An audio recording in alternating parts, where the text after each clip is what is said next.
করতে পারি, কিন্তু এতটুকু বলবো, ওগো যুবক, যদি আব্দুল উজ্জার মতো হতে পারো। আব্দুল উজ্জা ওরফে আব্দুল্লাহ, আব্দুল্লাহ আব্দুল্লাহ জুলবা জাদাই, আব্দুল্লাহ জুলবা জাদাই নাম ছিল আব্দুল উজ্জা। মদিনায় চাচাকে বললো, গো চাচা, যুবকদের রাস্তা শোনা দরকার, আমার কলিজার টুকরারা। চাচাকে বললো, গো চাচা, নবী মুহাম্মদ এসেছে মদিনায়, এই ব্যাপারে আপনার মন্তব্য কি? ওনার ব্যাপারে আপনার মন্তব্য কি? চাচা বললো, আমার মন বলে তিনি আখেরি জামানার পয়গম্বর নবী মুহাম্মদ সাল্লাল্লাহু আলাইহি ওয়াসাল্লাম।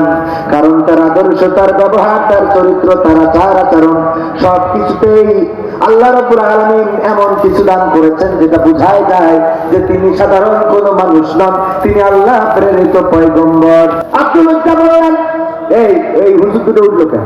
এই হুজুর, ওই বললাম, হ্যাঁ, সারাদিন ওয়াজ শোনাবে যে বসেন, ফজিলত আছে, আবার এত কথার মধ্যে উঠে যাচ্ছে। ওনারা ইতিকাফের বয়ান করেন রোজার মাস, কিন্তু কোন ইমামরে দেখলাম না ইতিকাফে থাকতে। দেখেছেন আপনারা? আমার চোখে পড়ে না।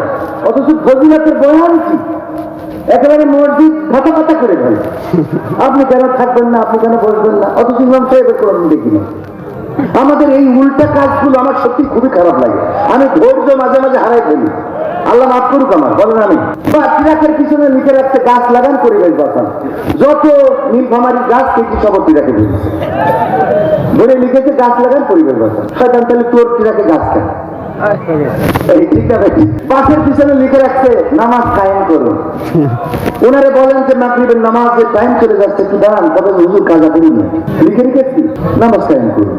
মাঝে মাঝে মনে হয় সহ্য না করি পারি, কি করবো বলেন তো? আমার আবার ধৈর্য কুলাই। ভাইরা আমার, আলোচনার মধ্যে ব্যাঘাত কি ঘটানো যাবে না? ব্যাঘাত কেন ঘটাবেন? এই মাহফিল কোরআনের মাহফিল, এখানে যদি বসেন সওয়াব দেন কে? গোনা মাফ করে দেন।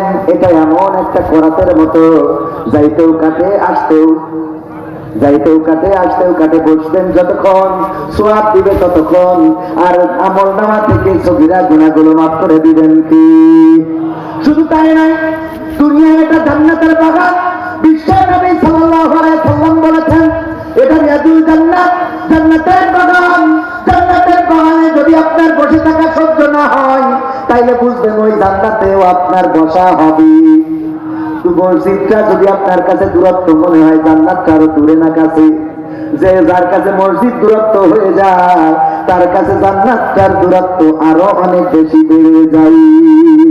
ও আমার ভাইরা, এই জন্য আলেমুল আমাদের পায়ে হাত রেখে বলবো, আমার হুজুরদের পায়ে হাত রেখে বলবো, ও আমার হুজুরেরা, ও আমার আলেমেরা, আপনাদের কথার সাথে, আপনাদের আমাদের কথার সাথে, বয়ানের সাথে যদি বাস্তবতার মিল না হয়, তাইলে কিয়ামত পর্যন্ত চেষ্টা করার পরেও এই জান্নাতে খোদার দিন কায়েম হবে। কতকাল কায়েম হবে?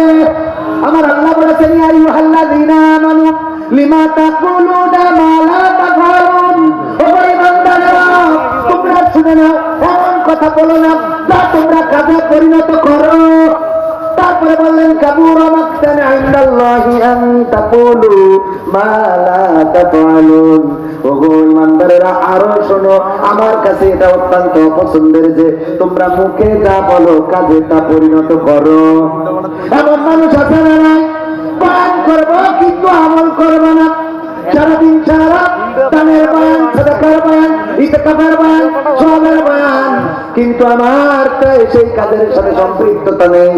আমি ইতিকাফে বসলাম না, আমি যখন ইমামতি করি না তখন জামাতেও আমার পাওয়া যায় না, জামাতে নামাজি জিহাদি, বিশাল বড় জিহাদি, কিন্তু কোনদিন মিছিলে পাওয়া যায়। এরকম জিহাদি আছে না নাই? বিশাল বড় বিপ্লবী জিহাদি, কিন্তু কোন জায়গায় একটা লাঠির দাগ নাই, কাটার দাগ নাই, মারির দাগ নাই, জেলখানার হাতের হ্যান্ডকাপ কোনদিন পরা লাগে নাই। আবার বিশাল বড় বড় জিহাদি আছে না নাই? আমিও জিহাদি হইতে পারবো, টাকা দিচ্ছেন তারপরে আইছি, কথা কয়, টাকা দিচ্ছেন তারপরে এই কথা বলছে, বিশাল বড় আল্লাহওয়ালা। আমার দুর্বলতা কিন্তু আগে আমি বলে দিয়েছি, বলেছি না বলি না? যেটা নেই নিজের মধ্যে সেটা বললে তো লাভ নাই, যেটা আছে সেটা বলবো। আমার ভাইয়েরা, যা করি না তা বলবো না, যা করি তাই বলবো, কারণ আমার আল্লাহ পছন্দ করে এমন কথা বলতে নিষেধ করেছেন যে সেই কথা আমি নিজে করবো না। আমার যুবকদের বলছিলাম আব্দুল্লাহ জুলবাজারাইনের কথা। যখন চাচাকে বললেন, চাচা নবী মোহাম্মদকে নবী বলে মনে হয় কিনা? বললো হ্যাঁ মনে হয়, এবং আমি বিশ্বাস করি সে নবী। কিন্তু যখন আব্দুল্লাহ জুলবাজারাইন ওর আব্দুল উজ্জা, তখন আব্দুল উজ্জা নাম, বললেন ওগো চাচা তাইলে চলেন আমি এবং আপনি একসাথে মিলে কালেমাটা পড়ে ইসলাম গ্রহণ করে নবীর দিনে দাখিল হয়ে যাই। চাচা বললো এটা সম্ভব নয়। কারণ কি? কারণ হলো আমরা আব্বার আমাদের বাচ্চাদার দেওয়া দল, আমাদের বাচ্চাদার দেওয়া ধারণা, সেই দলের হয়ে লড়াই করেছি, মিছিল করেছি, সংগ্রাম করেছি, সেই দলের হয়ে আজ পর্যন্ত কাজ করে যাচ্ছি। ওই দল বাদ দিয়ে যদি এখন আবার আর এক দল ধরে ফেলি তাইলে এটা আপনাদের অসম্মান করা। সুতরাং আমরা এই দলে যাইতে পারবো। বাকিটা বললেন চাচা তাইলে আমি আপনার কথা শুনবো না, আমি কালেমা পড়বো, আমি ইসলাম কবুল করবো। এই কথা যখন বললেন, চাচা বললেন জানো তুমি এতিম, তোমার বাবা নাই, আমি তোমাকে মানুষ করেছি, তোমার মাও এখানে নাই, নানার বাড়িতে থাকে। তুমি যদি ইসলাম কবুল করো তাইলে আমি সমস্ত সম্পদ থেকে তোমাকে খারিজ করে দেব। আব্দুল উজ্জা বলল চাচা আপত্তি নাই। বললে এখানেই শেষ নয়, আমি তোমার গায়ের জামা, তোমার পরনের কাপড় খুলে নেব, কারণ এগুলো আমার দেওয়া। আব্দুল উজ্জা বললেন চাচা আপত্তি নাই, এটাও খুলে দেবো। বললো তাইলে খুলে দাও। খুলে দিলেন। উদম হয়ে ছুটে চলে গেলেন নানার বাড়িতে, মাকে ডাক দিলেন, দরজায় নক করলেন। মা দরজা খুলে দেখলেন বড় ছেলেটার এই অবস্থা। নিজের চোখটা ঢাকলেন, ঢেকে বললেন ওগো কলিজার টুকরা, তোমার আজকে এই অবস্থা কেন? আব্দুল উজ্জা বললেন ওগো মা, আমি তো এতিম ছেলে, আমার চাচার কাছে থেকে মানুষ, চাচার হুকুম না মানার কারণে আমার এই অবস্থা করেছে। কি এমন হুকুম করেছে যে মানো নাই? চাচার সাথে কি এমন মতের বেমিল হয়েছে তোমার? চাচার সাথে কি নিয়ে তোমার দ্বন্দ্ব বেড়ে গিয়েছে? ভাতিজা ছেলে বলল গো মা, চাচাকে বলেছিলাম নবী মুহাম্মাদের উপরে আসেন, আমি আপনি একসাথে কালেমা পড়ে ইসলাম গ্রহণ করি, মানানি। কিন্তু চাচা রাজি নয়। আমি যখন বললাম চাচা আমি কালেমা পড়বো, তখন চাচা সমস্ত সম্পদ থেকে আমাকে বহিষ্কার করেছে, এমনকি আমার পরনের গায়ের জামা, পরনের কাপড়টা পর্যন্ত খুলে নিয়েছে। মা বললেন ও বাবা, আমি তোমাকে কিভাবে হেল্প করতে পারি, কি প্রয়োজন তোমার? বললো মা যদি একটু কাপড়ের টুকরা দিতেন তাইলে পরে আমি নবী মুহাম্মাদের কাছে যেতাম, তার কদমের কাছে যেতাম। মা জননী গায়ের চাদরটা দিয়ে দিলেন, চাদরটা ছিঁড়লেন, অর্ধেক পরলেন আর অর্ধেক গায়ের উপরে দিলেন। এমন পরা করলেন হাঁটুটাও ঢেকে নাই। ওই চাদরটা ছিঁড়ে পরে গায়ের উপরে কিছু অংশ দিয়ে চলে গেলেন মসজিদ নববীতে, উস্কো খুস্কো চেহারা নিয়ে বসে রইলেন। আল্লাহর নবীর সাথে যখন দেখা হলো, আল্লাহ নবী বললেন কে তুমি? তোমাকে তো ইতিপূর্বে দেখি নাই। বললাম আমি আব্দুল উজ্জা। কেন এসেছো? আমি ইসলাম কবুল করার জন্য এসেছি। তোমার এমন অবস্থা কেন? খুলে বললেন ওগো নবী, আমি চাচার বাড়িতে থেকে মানুষ, তিন সন্তান আমি। আমার চাচার কাছে আমার বাবার সমস্ত সম্পত্তি সব দেখাশোনা করতেন তিনি। ইসলাম গ্রহণ করার অপরাধে আমার চাচা সব কিছু থেকে বের করে দিয়েছে, এমনকি কাপড়ও দেয় নাই। আল্লাহর নবী বললেন ঠিক আছে, তুমি আজকে থেকে তোমার নাম আব্দুল উজ্জা নয়, তোমার নাম আব্দুল্লাহ। আব্দুল্লাহ নাম রেখে দিলেন। তারপরে আল্লাহর নবীর যে মাদ্রাসা ছিল দারুস সুফা, আল্লাহর নবী সেই মাদ্রাসায় ঢুকালেন এবং ওই মাদ্রাসায় পড়ানোর জন্য দিলেন। কোরআন শিখলেন, কোরআন পড়তেন রাত জেগে। যখন অনেক জোরে কোরআন পড়তেন সাহাবীরা অভিযোগ করতেন ওগো নবী, আব্দুল উজ্জা ওরফে আব্দুল্লাহ জুলবাজারাইন এত জোরে কোরআন তেলাওয়াত করে আমাদের ঘুমের ডিস্টার্ব হয়ে যায়। আল্লাহর নবী বললেন তোমরা অভিযোগ করো না, তার ব্যাপারে কমপ্লেন করো না, কারণ সে যত আবেগ নিয়ে ইসলামটা কবুল করেছে তার আবেগটা প্রকাশ হতে দাও, তার কোরআন তেলাওয়াত করতে দাও। তাবুকের যুদ্ধে যাওয়ার পরে বিশ্ব নবীর কাছে আব্দুল উজ্জা ওরফে আব্দুল্লাহ জুলবাজারাইন এসে বললেন ওগো নবী, এই যুদ্ধের ময়দানে সবাই তো যুদ্ধের জন্য টাকা পয়সা দিয়েছে, কেউ অর্থ দিয়েছে, সম্পদ দিয়েছে, গয়না দিয়েছে, সোনা দিয়েছে, দানা দিয়েছে, কিন্তু আমি তো কিছু দিতে পারি নাই। ও নবী আপনি একটু আমার জন্য দোয়া করে দেন, আজকের এই যুদ্ধে যেন আমি আমার জীবনটা দিয়ে দিতে পারি, আজকে যেন আমি শহীদ হতে পারি। আল্লাহর নবী দোয়া করলেন ওগো রব, তোমার কাছে ফরিয়াদ করি আমার আব্দুল্লাহ জুলবাজারাইনের রক্ত আমি কাফেরদের জন্য হারাম করে দিলাম। আল্লাহর নবী দোয়া করলে কবুল হয় না? হয় না। আল্লাহর নবী যেহেতু হারাম বলে দিয়েছেন, আল্লাহ রাব্বুল আলামিন এই রক্তটার শহীদ হিসাবে কবুল করবেন না, কাফেরদের জন্য শহীদ, কাফেরদের কাছে আর শহীদ হতে দিবেন না। তখন বললেন, ওগো নবী, আমি দোয়া চাইলাম শহীদ হওয়ার জন্য, আর আপনি দোয়া করলেন কাফেরদের জন্য, রক্ত হারাম করে দিলেন। এখন আমার উপায়টা কি? আমি শহীদ হতে চেয়েছিলাম, আমি আমার নাজরানা পেশ করতে চেয়েছিলাম আল্লাহর জন্য। আল্লাহ নবী বললেন, আব্দুল্লাহ জুলবাজাদাইন, শুনে নাও, তুমি যদি বিছানায় ঘরে ঢুকেও মারা যাও, তবুও আল্লাহ রব্বুল আলামিন তোমার জন্য শহীদের দরওয়াজা দিয়ে দিবে। সত্যিকার হল আব্দুল্লাহ জুলবাজাদাইন 2-1 দিন ঘরে ঢুকে মারা গেলেন। আল্লাহ নবীর কাছে খবর আসলো, ও নবী, আজকে আব্দুল্লাহ জুলবাজাদাইন ইন্তেকাল করেছেন। আল্লাহর নবী সাল্লাল্লাহু আলাইহি সাল্লাম বললেন, তোমরা তোমাদের ভাইয়ের সাথে ভালো আচরণ করো, তাকে কষ্ট দিও না, সুন্দর করে তাকে গোসল করাও, কাফন কাফন পরাও। যখন তার কবরস্থ করা হচ্ছিল, আব্দুল্লাহ ইবনে মাসউদ রাদিয়াল্লাহু তাআলা আনহু উপরে বসা ছিলেন। তিনি বললেন, আহারে, আজকের এই মৃত্যুটা যদি আব্দুল্লাহ জুলবাজাদাইনের না হয়ে আমার হয়ে যেত, তবে আমার জীবনটা ধন্য হয়ে যেত। কারণটা কি? কারণ হলো আল্লাহর নবী সাল্লাল্লাহু আলাইহি সাল্লাম কয়েকজন ব্যক্তির জন্য কবরে নেমেছেন। তার মধ্যে অন্যতম একজন ব্যক্তি হলেন আব্দুল্লাহ জুলবাজাদাইন, যার জন্য বিশ্ব নবী সাল্লাল্লাহু আলাইহি সাল্লাম নিজেই কবরের মধ্যে নেমে গিয়েছেন। হেরিকেন ধরে রেখেছে উপর থেকে বেলাল রাদিয়াল্লাহু তাআলা আনহু আলো ধরে রেখেছে, আর ওমর এবং আবু বকর রাদিয়াল্লাহু তাআলা আনহু লাশটা বয়ে নিয়ে এসেছেন। কত বড় ভাগ্য আব্দুল্লাহ জুলবাজাদাইনের! ওমর এবং আবু বকর লাশটা বয়ে আনলেন। বেলাল রাদিয়াল্লাহু তাআলা আনহু ইসলামের প্রথম মুয়াজ্জিন হেরিকেন বা আলো ধরে রেখেছেন। আর কবরে নেমেছেন স্বয়ং নবী।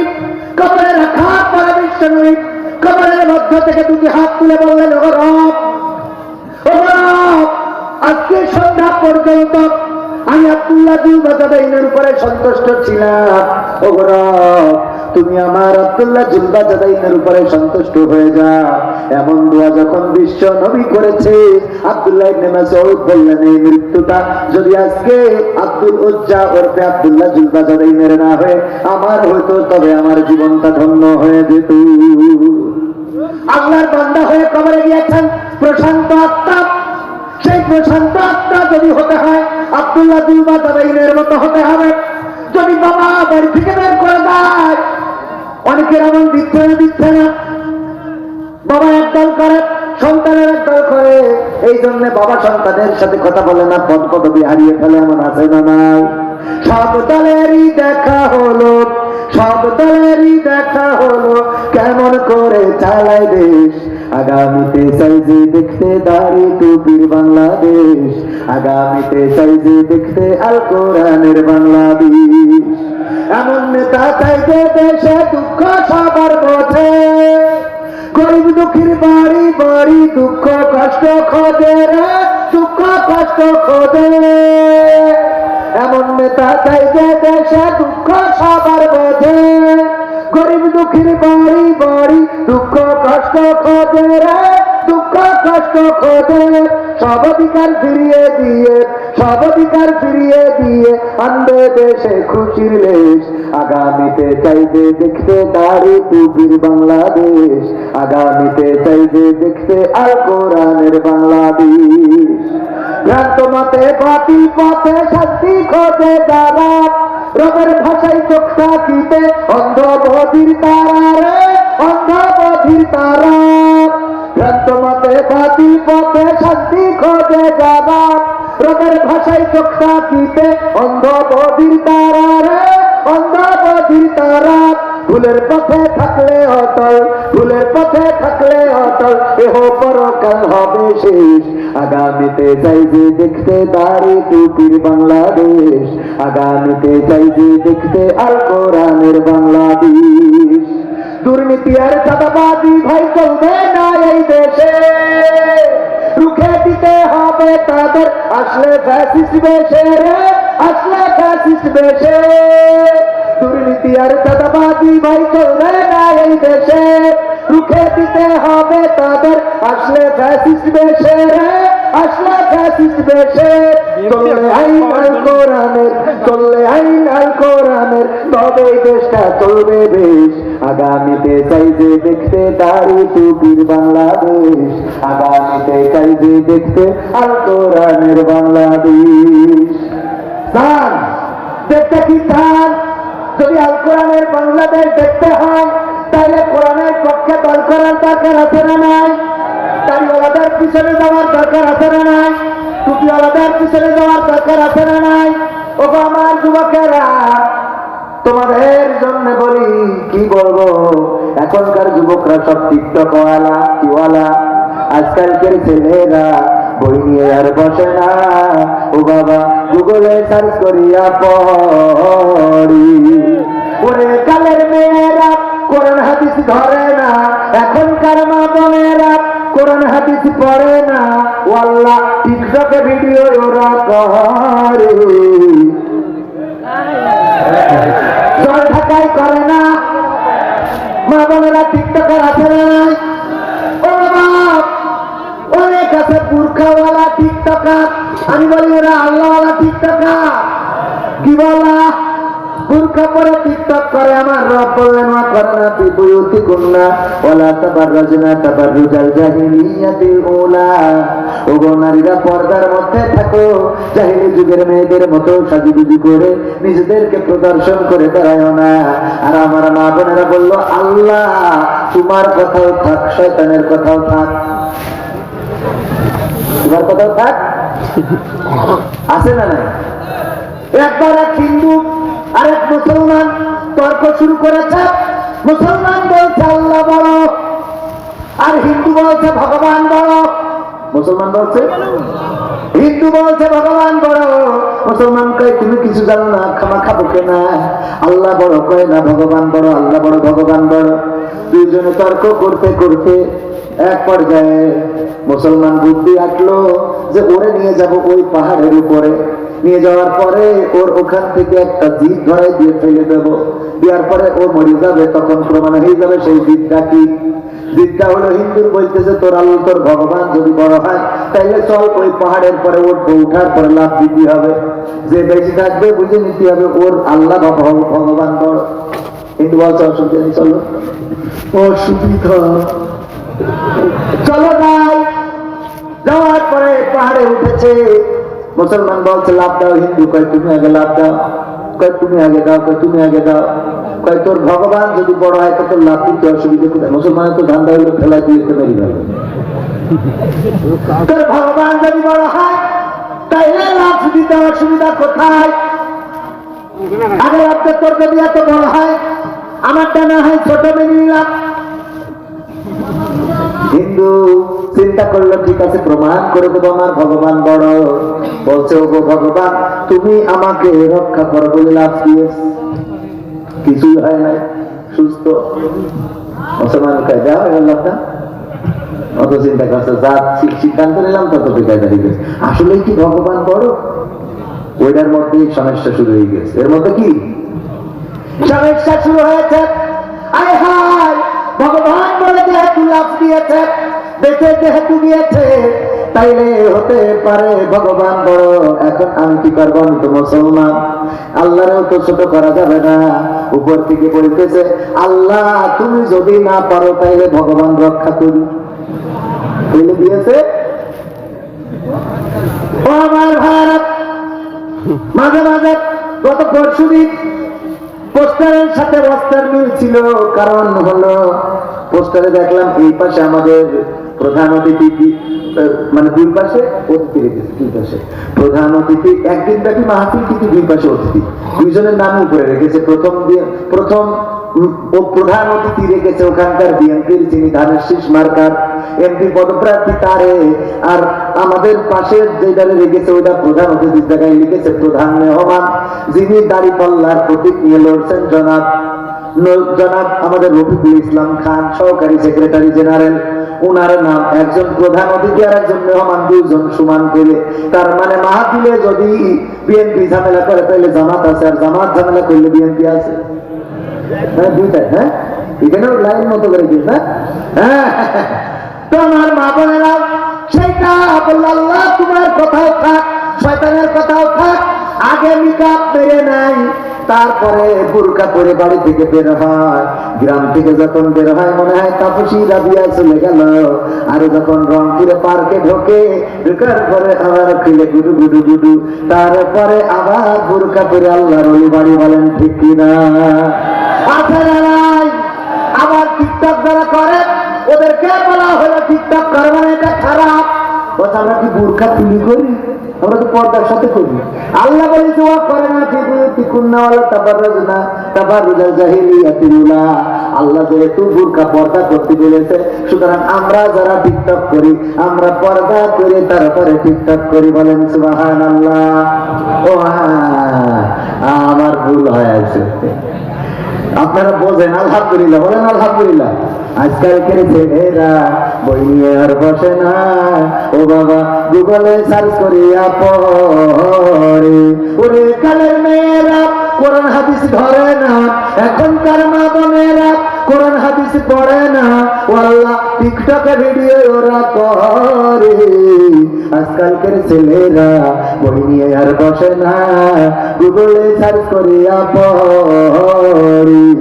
আগের সময় প্রেম করিলে আমার মুরব্বী বলতে পাইছ কি, এখন বলে সব করিয়া বাবু তুমি খাইছ কি?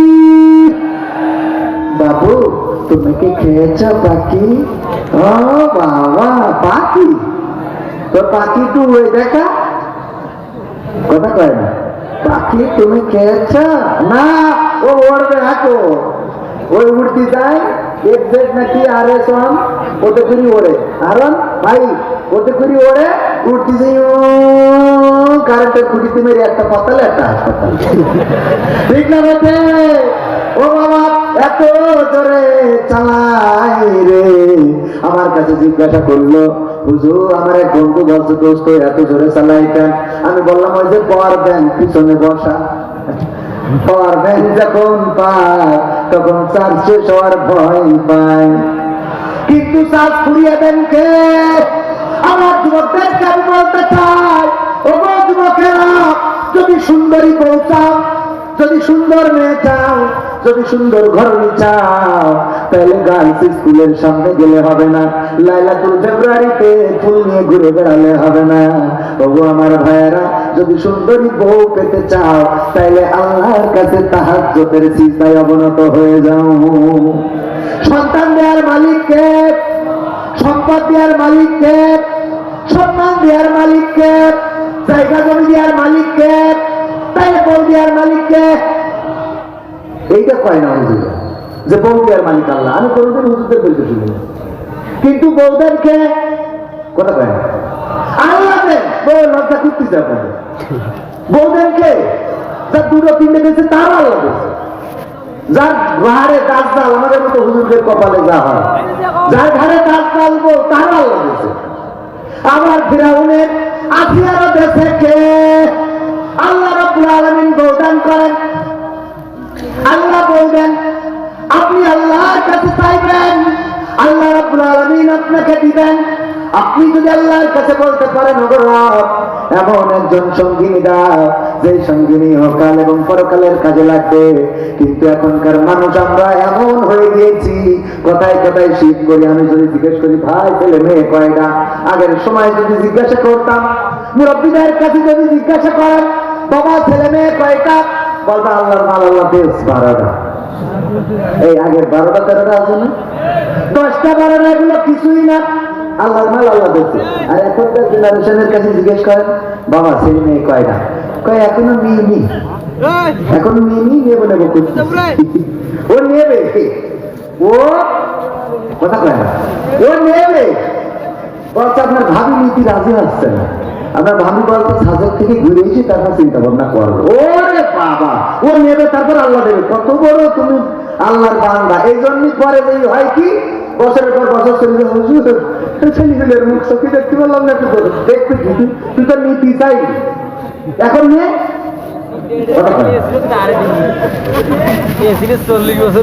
এখন আল্লাহ দেয় না, এখন মনে হয় আমরা সিদ্ধান্ত নিচ্ছি 2টা নেবো তারপরে আর নেবো না।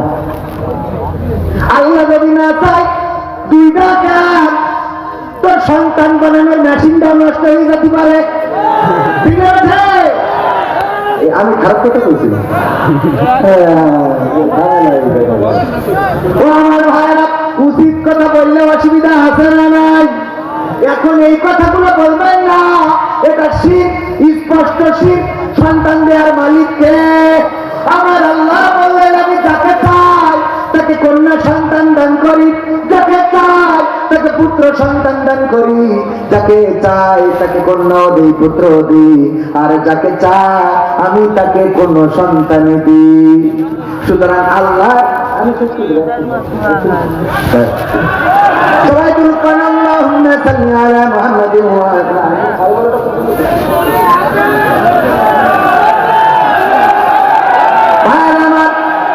বাবা, আমি কথা ও আমার ভাইরা, ভাই জানেরা আমার,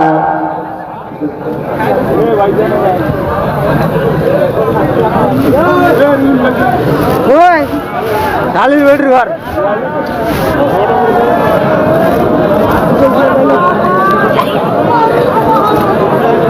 আমার ভাইরা, আপনারা কি শুনবেন? সত্যি আমি কিছু অবৈধ কাদের কাছের গান এখনো শুনে, এটা শোনানোর দরকার আছে না? টিকটকের গানটাও তো এখনো শোনায় না। আর যুবকদের জন্য একটা গান আছে, খুব তালের গান, তুমি যার লাগে হায় হিন্দু ঘর তার তো বাতন্ধ। শুনবেন? সত্যি কিছু পাইতে হলে কিছু দিতে হয়, ঠিক না? দিতে রাজি আছেন? আমার জন্য না, মসজিদ পুনর্নির্মাণ হবে সংস্কারের জন্য। যদি উঠে না যান, আমি কথা দিলাম, আমি এই গান যে কটা বলেছি সেই কটা শোনাই যাবে। আর যদি উঠে যান তাহলে আমি একটাও শোনাবো না, মনোরোধ করবো। আমাদের প্যাকেট যাচ্ছে, আর আমার হাতে যদি কেউ দিতে চান 500-1000 টাকা এই মসজিদ সংস্কারের জন্য। গতকালকে মাহফিলটা সুন্দর হয় নাই, আপনাদের কাছে সেভাবে কালেকশনটা করতে পারে নাই, এই জন্য আজকে আর একবার কালেকশন করতে, মানে গতকাল আসিফ ভাইয়ের কালেকশনটা আমার আজ করে দিতে হচ্ছে। বিষয়টা কি বুঝতে পেরেছেন? কিছু করার না, এই জন্য দেন, প্যাকেট নিয়ে যান। আর আমার হাতে যদি কেউ দিতে চান, যদি কেউ সিমেন্ট, ইট, রড, বালু দিতে চান মসজিদ পুনর্নির্মাণের জন্য, ওগো আমার ভাইয়েরা 500-1000 আমি আপনাদের কাছে একটু হাত বাড়ালাম, আমিও কিছু শরীক হয়ে যায় আল্লাহর জন্য, আল্লাহর ঘরের জন্য। যদি দেন, যেমন ঘর বানিয়ে রেখে যাবেন, একবার দিয়েছেন তাও আরেকবারের জন্য। ওগো আমার ভাইয়েরা, একটু হাত কালেকশন যারা পারেন, যে যতটুকু পারেন আল্লাহর ঘরের জন্য দেন। ভাই জানেন, আল্লাহ রাব্বুল আলামিন আপনার দানকে কবুল করে নেবেন। আল্লাহ কবুল করে বলেন আমিন। আমার হায়াত বাড়ুক আল্লাহ, বলুক আল্লাহ আমার বড় হায়াত বাড়াও। একটু দুনিয়া করেছি বলেন আমিন। মা বোনেরা, ভাইরা আমার, কেউ মাহরুম করবেন না। সিমেন্ট দেওয়ার মতো যদি কেউ থাকেন, 5 ব্যাগ 10 ব্যাগ সিমেন্ট দেওয়ার মতো যদি কেউ থাকেন, মহিলা প্যান্ডেলে আমি যাবো, ও বলে দেবো। হ্যাঁ, তাই তাই আমি বলছি আমার ওখানে পাঠাই যাবে। আমার তো 7 দিন হয়ে কালকে মাহফিল শেষ 11:30, আমার আজকে উঠলেন আপনারা 11:30। সহ্য কি করা যায়? ও আমার ভাইরা, মা বোনেরা, আপনারা মাহরুম করবেন না। আল্লাহর ঘরের জন্য দান করবেন, নিয়ে ধান বোঝে মন ফেরত দিতে। ফেরত দেওয়ার মালিক আল্লাহ। আপনি 10 টাকা দিবেন, আল্লাহ 100 টাকা করে ফেরত দিতে পারে না, পারে না? আপনি 100 টাকা দিবেন, 1000 টাকা করে দেওয়ার মালিক আল্লাহ। আপনি 1000 টাকা দিবেন, আল্লাহ 1 লাখ করে দিতে পারে না, পারে না? কত গরিব, কত ফকির ধনী হয়েছে, আর কত ধনী ফকির হয়ে গিয়েছে। এই জন্য কবিরা বলেছেন, নদীর কুল ভাঙে ও কুল গড়ে, এই তো নদীর খেলা। সকালবেলা ধনী তুমি, ফকির সন্ধ্যাবেলা। আমি বলি, নদীর কুল ভাঙে ও কুল গড়ে, এই তো নদীর খেলা। সকাল বেলার ফকির তুমি, ধনী সন্ধ্যাবেলা। ধনী বানানোর মালিককে প্রমাণ দেন।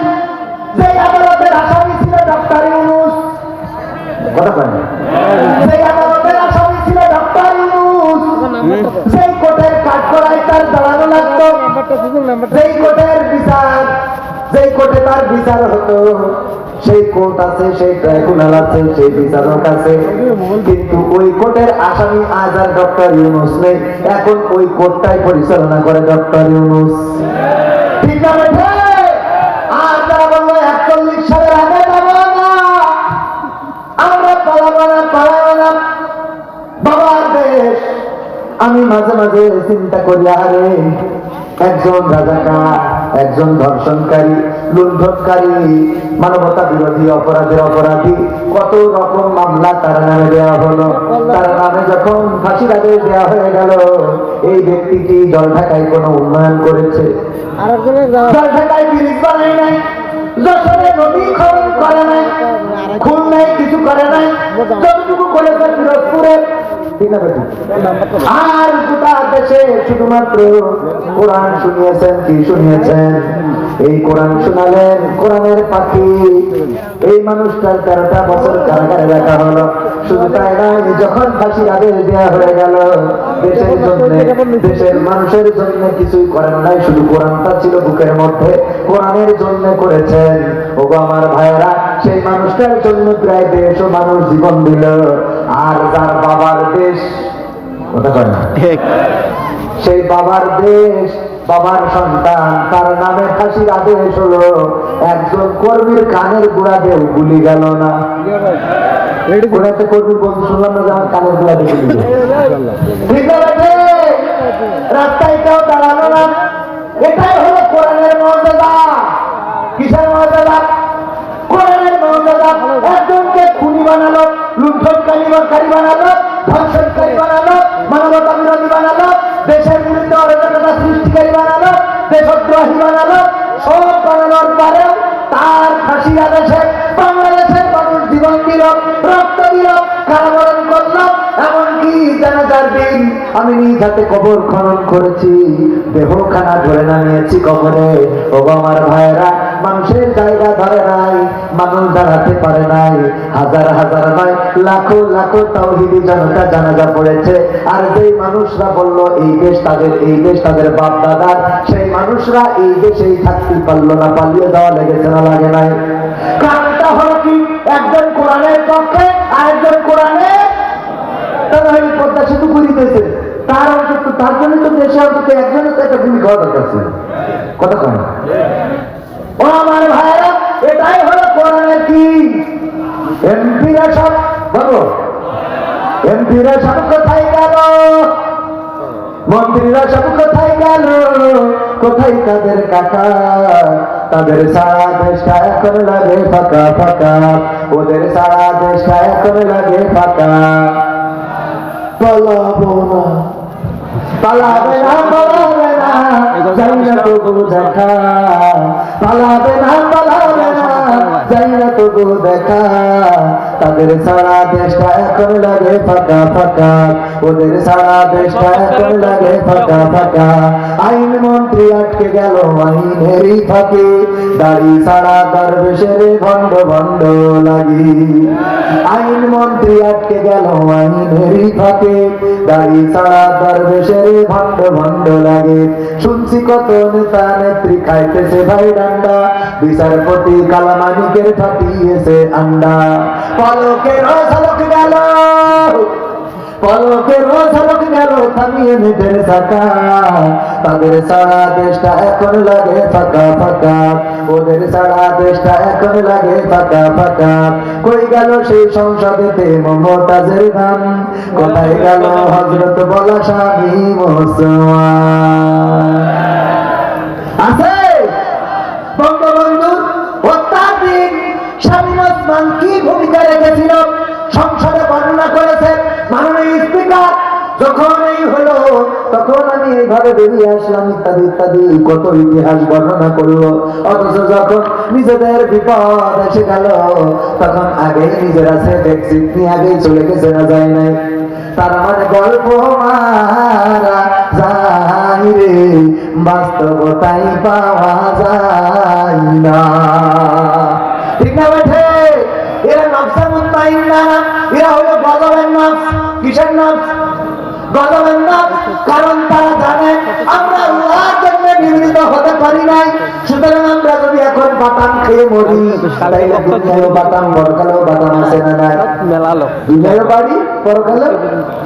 আর যারা আল্লাহর পথের আন্দোলনকারী, কোরআনের পথের আন্দোলনকারী, তারা জানে দুনিয়ায় নির্যাতন হইলেও আল্লাহ আমাদের পক্ষে আছে না নাই? জেল হইলেও জেলখানায় আল্লাহ আছে না নাই? ফাঁসির কাষ্টে যদি চলেন, সেখান থেকে আল্লাহকে ডাকলে পাওয়া যায় না, যায় না? সেখান থেকে আল্লাহকে ডাকলে পাওয়া যায়। এই হলো নফসে মুতমাইন্না। আপনি যখন আল্লাহর জন্য সঁপে দিবেন নিজেকে, তখন আপনার আর দুশ্চিন্তা থাকবে না। কষ্টের মধ্যেও প্রশংসা আদায় করে বলবেন আলহামদুলিল্লাহ। বলেন, আপনি জেলখানায় থাকা মানুষ 13টা বছর কোরআনের পক্ষে আল্লাহ বানানোর হুসাইন সাইদি সেই নফসে মুতমাইন্নার একজন। ওগো আমার ভাইরা, 13টা বছর কারাগারে রইল।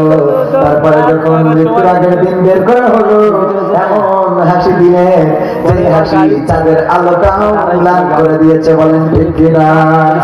13টা বছর কারাগারে থাকা বান্দাটা এতটুকু মুখ মলিন, সবাই দরকারি, এতটুকু মুখ মলিন নাই, কোনো পেরেশানি নাই, কোনো দুশ্চিন্তা নাই। কিসের প্রশান্তি? প্রশান্তি হলো জেল 13 বছর কেটেছেন, এটার বিনিময় দিবেন কে? এটার পুরস্কারটা আল্লাহ রাব্বুল আলামিন দিয়ে দিবেন। ও আমার ভাইরা, এই হলো নফসে মুতমাইন্নার সংজ্ঞা, যে আপনি মৃত্যুর সময়ও হাসবেন, মৃত্যুর আগেও হাসবেন, মৃত্যুর পরেও হাসবেন। ইব্রাহিম আলাইহিস সালামের জীবনটা পড়ে নেবেন। ইব্রাহিম আলাইহিস সালাম বললেন, ওয়াজ্জাহতু ওয়াজহিয়া লিল্লাযী ফাতারাস সামাওয়াতি ওয়াল আরদ হানিফা ওয়া মা আনা মিনাল মুশরিকিন। ইব্রাহিম বললেন, ও আল্লাহ, আমি আমার মুখ তোমার দিকে দিয়ে দিলাম। এই জমিন আসমান তুমি সৃষ্টি করেছ, আমি বুঝেছি। ও রব, আমার মুখ তোমার দিকে ঘুরালাম, আমি ঘোষণা করে দিলাম, আমি কোন মুশরিকদের দলের স্লোগান দিতে রাজি। এখন মুশরিক আছে না নাই? মুশরিকদের পক্ষ নেয় যে আল্লাহ নিয়ে এমন কথা বললো, তার অ্যারেস্ট করাকে কেন্দ্র করে যারা তার পক্ষে বিবৃতি দিয়েছে, ওরাও তাদের দোষর। আমার একজন বলল, চারটা বিয়ে করার অনুমতি কে দিয়েছে? আমার বোনেরা কি দিয়েছে? আমরা এমন সমাজ চাই না যেই সমাজে 4 জন বিয়ে করতে পারবে পুরুষেরা। এই কথা যিনি বলেছেন তিনি ঈমান হারা হয়ে গেছেন, কারণ আল্লাহর মতের বিরুদ্ধে চলে গিয়েছে। বলেন ঠিক কিনা? তাসলিমা নাসরিনের উত্তর শুরু হয়েছেন। ও আমার ভাইরা, আমার বলে আমরা শরিয়া আইনে বিশ্বাস করি, এগুলো কি মানা যাবে? শেষ করতে আপনি চলে গেলেই মনে রাখবেন। আমি আপনাদের জন্য কথা বলছি ভাইয়ের, আমার আর একটু সময়। আর আমার বলিল যে 12:30, তো একটু ক্রাস হয়ে গেছে, রাগ করবেন আপনারা? শুধুমাত্র এতটুকু বোঝাতে চাচ্ছি, আপনি নফসে মুতমাইন্না হতে যদি চান, এবং হতেই তো হবে, কারণ দুনিয়ার জীবন শেষ নয়। আজ মারা গেলে কাল, রঙ্গরাসের দিন ছিল আমার একদিন। 12 ঘন্টা বেলায় আমার সন্ধ্যা হইল, পাখি উড়ে যাওয়ার বুঝি সময় হলো। হায়, পাখি উড়ে যাওয়ার বুঝি সময় হলো, পাখি উড়ে যাওয়ার বুঝি সময় হলো রে, পাখি উড়ে যাওয়ার বুঝি সময় হলো। শরীরে চামড়া ছিল টান, মিষ্টি সুরে গাইতাম গান, গলার আওয়াজ আমার কত দূরে যাইতো।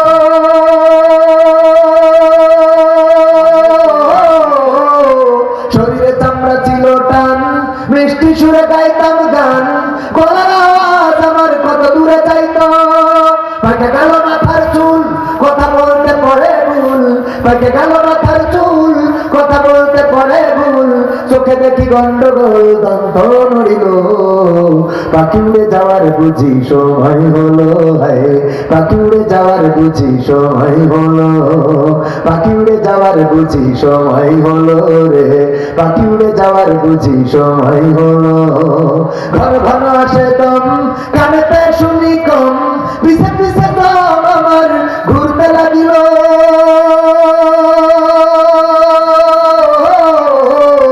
ঘন ঘন আসে দম, কানেতে শুনি কম, পিছে পিছে দম আমার ঘুরতে লাগিল।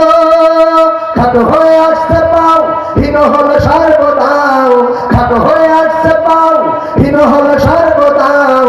ভাবে বুঝি সময় আমার ফুরিয়ে এলো, পাখি উড়ে যাওয়ার বুঝি বুঝি সময় হলো, পাখি উড়ে যাওয়ার বুঝি সময় হলো, পাখি উড়ে যাওয়ার বুঝি সময় হলো রে, পাখি উড়ে যাওয়ার বুঝি সময় হলো।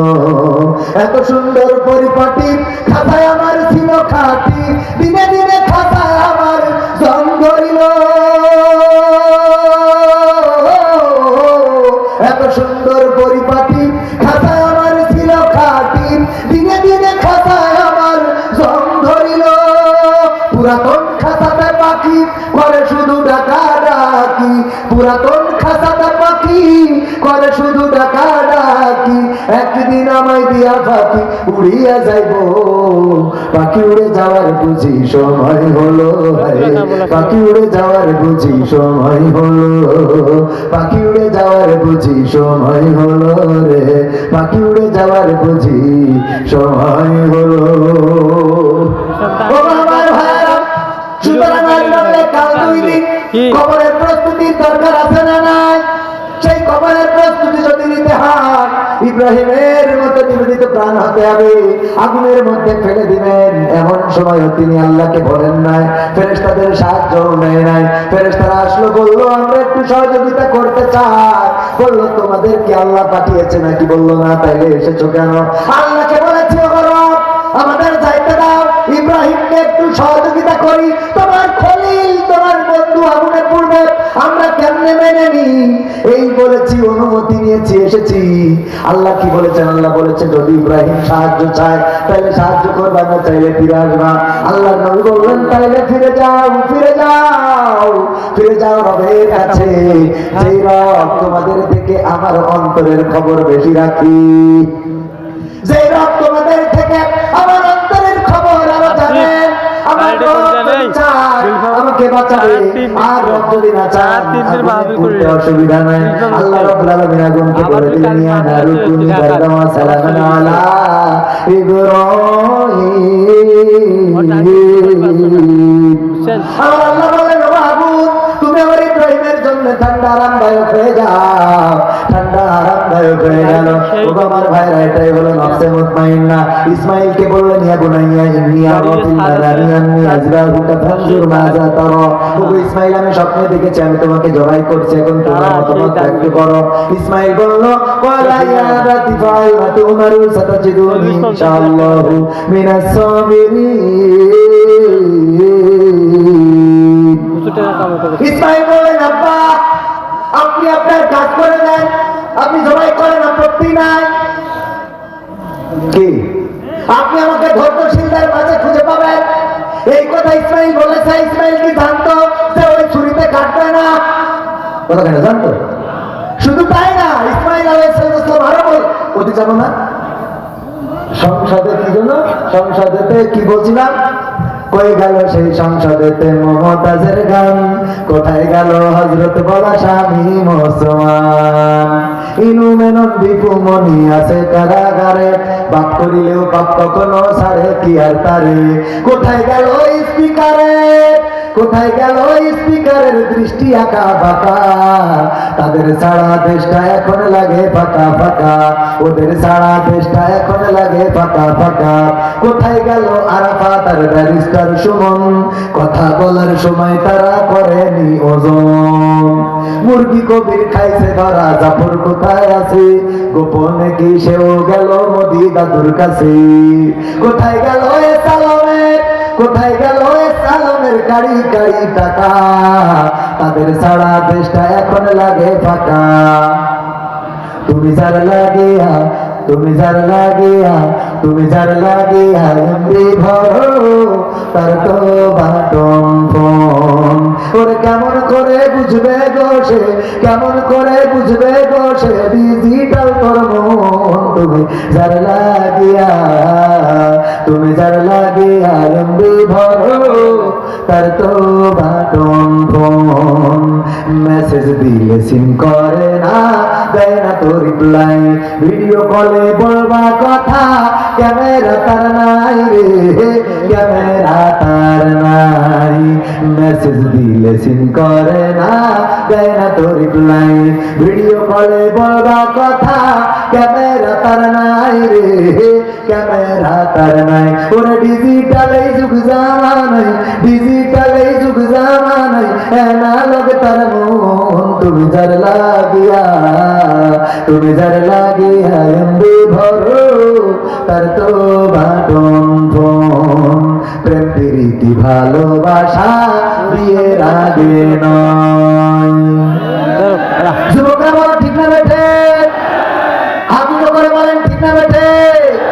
প্রেম প্রীতি ভালোবাসা বিয়ের আগে নয়। মনের মধ্যে রাখো যুবক আল্লাহ তাআলার ভয় রে, পরকালের ভয়। দরকার আছে না বাবা? আমার যুবকেরা, পরকালে কি জান্নাতে যেতে চান? পরকালে যদি জান্নাতে যেতে চান তবে আল্লাহকে ভয় করতে হবে। এই জন্য আমি দ্বিতীয় অন্তরায় ঢুকলা। প্রেম প্রীতি ভালোবাসা বিয়ের আগে নয়। মনের মধ্যে রাখো যুবক আল্লাহ তাআলার ভয় রে, পরকালের ভয়। ওরে তবেই তুমি মুক্তি পাবা, তবেই তুমি মুক্তি পাবা দোজখের আগুন।